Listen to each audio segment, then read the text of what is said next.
Bapak, Ibu, dan saudara-saudaraku sekalian, para sobat dan handai tolan, selamat malam. Kita akan membahas kitab 1 Korintus yang berkaitan dengan perjamuan kudus. Tema yang berkaitan dengan perjamuan kudus. Nah, Bapak, Ibu, saudara-saudara, para sobat dan handai tolan, di dalam kitab Korintus ada banyak tema-tema teologis yang kita bisa pelajari. Di antaranya adalah persoalan yang runyam di dalam gereja di Korintus adalah adanya kelompok-kelompok yang bisa disebut sebagai partai-partai.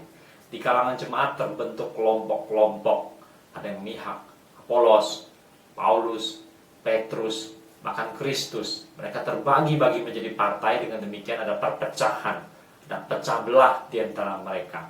Hal ini merupakan kondisi yang harus dibenahi. Rasul Paulus menulis surat 1 Korintus salah satunya untuk membenahi persoalan perpecahan di kalangan jemaat. Ada juga berkaitan dengan kawin campur. Ada juga berkaitan dengan mencari keadilan pada orang-orang yang tidak beriman. Lalu juga ada berkaitan dengan perjamuan kudus. Ada juga berkaitan dengan percabulan. Nah, Bapak, Ibu, saudara-saudaraku sekalian, pada bagian yang berkaitan dengan perjamuan kudus, ini ada satu perikop, yaitu di 1 Korintus pasal 11 ayat 17 sampai dengan 34. Rupa-rupanya perjamuan kudus di gereja Korintus pun menghadapi persoalan, yaitu masih berkaitan dengan partai-partai terpecah belah, perpecahan di antara jemaat mereka. Jadi tampaknya di gereja Korintus, orang-orang di sana mereka mengadakan perjamuan kudus dan juga diiringi dengan perjamuan kasih. Jadi ada perjamuan kudus dan diiringi dengan perjamuan kasih.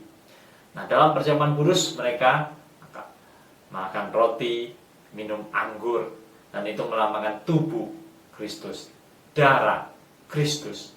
Dan setelah itu mereka lanjut dengan perjamuan kasih. Nah, dalam perjamuan kasih ini, sebagian orang makan dengan sekenyang-kenyangnya, bahkan sebagian orang lapar. Maka Rasul Paulus melihat ini kondisi yang tidak benar. Jadi secara tidak langsung dengan perpecahan itu dan dengan cara itu, mereka, orang yang berpunya, memandang rendah orang yang tidak berpunya. Mereka makan sekenyang-kenyangnya, sementara ada saudara-saudara seiman yang lainnya tidak punya makanan. Maka Rasul Paulus di situ menasihatkan mereka, biarlah mereka makan sendiri di rumahnya, baru datang ke gereja, dan dengan demikian tinggal mengadakan perjamuan kudus. Dan seandainya dalam gereja diadakan perjamuan kasih, maka mestinya satu dengan lainnya saling bisa share, berbagi. Apalagi yang berpunya bisa membawa makanan lebih dan berbagi kepada mereka yang berkekurangan. Dengan demikian, perjamuan kudus mereka hendaknya tidak menjadi kutuk, melainkan menjadi berkat. Tapi kalau perjamuan kudus mereka diiringi dengan perjamuan kasih yang terpecah belah di antara mereka, sementara sebagian makan kenyang, sebagian lapar, maka kondisi itu sangat disayangkan. Kondisi perpecahan di dalam jemaat.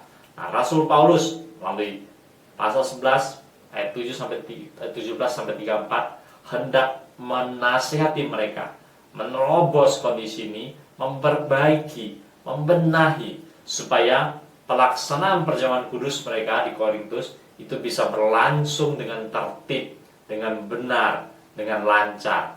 Itulah perjamuan malam yang diwariskan Tuhan Yesus pada orang-orang percaya. Kiranya nasihat Paulus dalam 1 Korintus 11, 17 sampai 34 ini memberikan inspirasi bagi kita, gereja-gereja zaman sekarang, untuk merayakan perjamuan kudus itu secara benar. Setiap orang terlebih dahulu memeriksa diri dari rumah dan datang beribadah dan merayakan perjamuan Tuhan, menerima tubuh Tuhan, menerima darah Tuhan lewat roti, lewat anggur, sebagai perlambang atas tubuh Kristus dan darah Kristus. Kita mengenang penderitanya, kita mengenang kesengsaraannya, kita mengenang kematiannya untuk menebus dosa-dosa umat manusia. Demikianlah Bapak, Ibu, saudara-saudara, para sobat dan handai tolan sekalian, tema dalam 1 Korintus salah satunya. Perjamuan kudus dirayakan secara benar, secara benar, secara benar. Selamat malam, sampai bertemu kembali.